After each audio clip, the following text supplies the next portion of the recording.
வணக்கம். ஓம் தொலைக்காட்சி செய்திகளுக்காக இணைந்திருக்கும் நான் கிருஷ்ணாயினி ஒரு திருராசத். கார்த்திகை மாத பிறப்பு அன்று எதிர்வரும் 17ஆம் தேதி ஐயப்பன் விரதம் ஆரம்பமாக உள்ளது. கொழும்பு அகில இலங்கை சபரிமலை ஸ்ரீ சாஸ்தாபீடம் நடத்தும் 44வது ஆண்டு மகரஜோதி பெருவிழா எதிர்வரும் கார்த்திகை மாத பிறப்பு அன்று எதிர்வரும் திங்கட்கிழமை ஆரம்பமாக உள்ளது.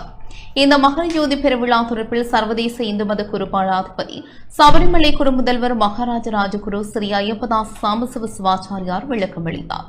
ஓம் தொலைக்காட்சி நேயர்கள் அனைவருக்கும் சர்வதேச இந்து மத குருபடத்தின் இனிய வணக்கங்களும் நல்லாசிகளும். வருகின்ற திங்கட்கிழமை கார்த்திகை மாத பிறப்பு, கார்த்திகை முதல் நாள் 17/11/2025 அன்றைய தினம் சபரிமலை சுவாமி ஐயப்பனுடைய இந்த மண்டல விரதம் ஆரம்பம்.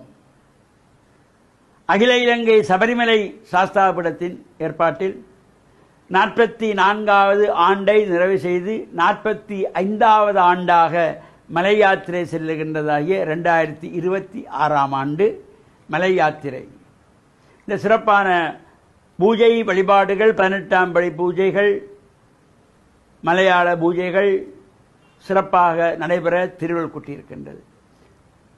கொழும்பு 13 விவேகானந்தா மட்டில் அமைந்துள்ள கமலாமூடி மண்டபத்திலே சபரிமலை ஸ்ரீ சாஸ்தாபீடத்தினுடைய இந்த மகரஜோதி பெருவிழா வெகு விமர்சையாக நடைபெற திருவருள் கூட்டியிருக்கின்றது. கார்த்திகை முதல் நாள் அதிகாலையிலே 5:30 மணி முதல் மகா கணபதி ஹோமம், தொடர்ந்து பிரத்யக்ஷ தெய்வமாகிய சூரிய வழிபாடு, கோமாதா பூஜை, மாதா பிதா குரு தெய்வம் என்கின்ற வகையிலே தாய் தந்தையர்களை வணங்கி ஆசி பெறுவது, குருனுடைய ஆசியை பெற்றுக்கொண்டு இந்த விரத முத்திர மாலை அணிந்து கொள்வது. இந்த விரத முத்திர மாலை அணிந்து கொண்டதும் அவர்கள் சுவாமி என்று அழைக்கப்படுவார்கள். அதுவரையிலே அவர்கள் பக்தர்கள், ஐயப்பனுடைய பக்தர்கள். அதே போல இந்த மாலை அணிந்ததும் அவருடைய பெயரோடு இந்த சுவாமி என்கின்ற பதம் சேர்த்து கொள்ளும். பெற்ற தாய் தந்தையர்கள் கூட பேர் சொல்லி அழைக்க மாட்டார்கள், அழைக்கக்கூடாது.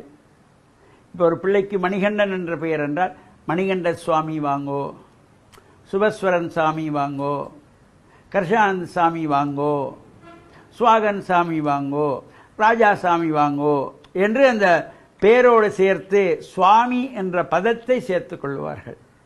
அவ்வாறு சிறப்போடு கூடியதும் இந்த முதல் முறையாக மாலை அணிகின்றவர்களை கன்னி சுவாமிகள் என்று அழைக்கின்ற ஒரு சிறப்பும், அதேபோல இந்த பெண் பிள்ளைகள் 10 வயசுக்கு உட்பட்ட பிள்ளைகள் மாலை அணிந்து மலைக்கு செல்லலாம். அதேபோல தாய்மார்கள் 50 வயதிற்கு மேற்பட்டவர்கள் இந்த மாலை அணிந்து மலைக்கு செல்லுகின்ற பொழுது அவர்களை அம்மா சாமி, மாளிகைப்புறம் என்று அழைத்துக் கொள்வார்கள்.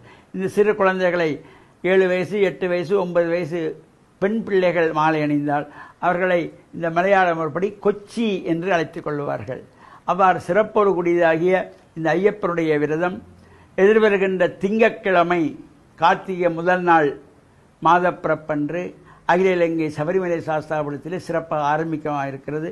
அந்த பூஜை வழிபாடுகளும் கலந்து இறையருளை பெற்று மண்ணில் நல்ல வண்ணம் வாழ ஓம் தொலைக்காட்சி நேயர்கள் அனைவருக்கும் சர்வதேச இந்து மத குருபடத்தின் சார்பில் நல்ல ஆசிகளை கூறிக்கொள்வதில் மன மகிழ்வு கொள்கிறோம். வணக்கம். மட்டக்களப்பு திராய்மடு ஸ்ரீ ஐயப்பன் தேவஸ்தான கும்பாபிஷேகம் சிறப்பாக இடம்பெறவுள்ளது. மட்டக்களப்பு திராய்மடு ஸ்ரீ ஐயப்பன் தேவஸ்தான திருப்பணி வேலைகள் துரித கதியில் நிறைவேற்றப்பட்டுள்ளது. கார்த்திகை மாதம் சர்வதேச இந்து மத குருபீடாதிபதி சபரிமலை குரு முதல்வர் மகாராஜ ராஜகுரு ஸ்ரீ ஐயப்பதாச சாம்பசிவ சிவாச்சாரியார் தலைமையில் மகா கும்பாபிஷேகம் நடைபெறவுள்ளது.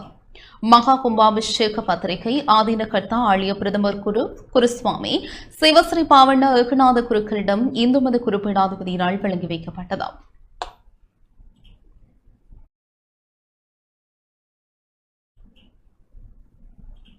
இத்துடன் இந்த செய்தி அறிக்கை நிறைவு பெற்றது. தொடர்ந்து நிகழ்ச்சிகளோடு இணைந்திருங்கள். வணக்கம்.